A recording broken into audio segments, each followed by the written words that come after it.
What if money isn't real wealth? What if it's a tool, a system designed not to empower you, but to control you? For centuries, the richest have played a game most people don't even know exists. Crashes, wars, recoveries, and rescues, all following a pattern too precise to be coincidence. What if every financial crisis was less a mistake and more a move? This isn't fiction.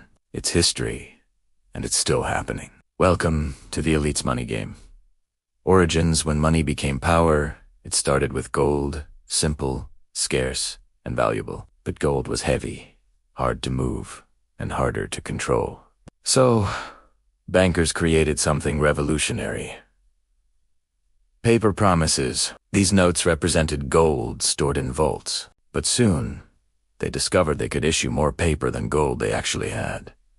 Power shifted from kings to bankers. In 1694, the Bank of England pioneered this model, lending money it didn't have, collecting interest on money it created. And that idea spread like wildfire. Rise, the system takes shape. By the early 1900s, a handful of men dominated global finance. J.P. Morgan, Rockefeller, and Warburg among them. After the panic of 1907, when the markets collapsed, these bankers convened secretly on Jekyll Island, Georgia. Their mission: to design a new financial order. In 1913, their vision became law, the Federal Reserve System. From then on, money was born from debt. Every dollar issued was a loan owed back with interest, a self-sustaining cycle that ensured permanent dependence. Breaking point: when gold died for decades, the US dollar was tied to gold. But by the 1970s, endless wars and spending strained that link. In 1971, President Nixon severed it completely. No more gold backing.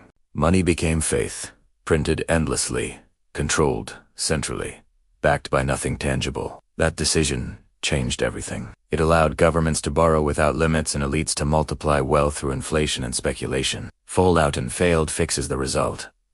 Booms and busts. The 2008 financial crisis wiped out millions of lives, yet the same institutions were bailed out. Central banks printed trillions, inflating assets for the rich while wages for the rest stagnated. The game didn't stop, it just went digital. Today, over 60% of all US dollars were printed in the last 5 years. Global debt now exceeds $320 trillion. And while you struggle with rising prices, the top 1% gained over $42 trillion in wealth since 2020. Now, central banks are introducing digital currencies. Programmable, traceable, and controllable. The next phase of the money game is being written in code. The takeaway is: money is debt. Every dollar you use is borrowed into existence. Debt isn't a flaw, it's the foundation. Crises serve the powerful. Market crashes transfer assets upward, not downward. The game is changing.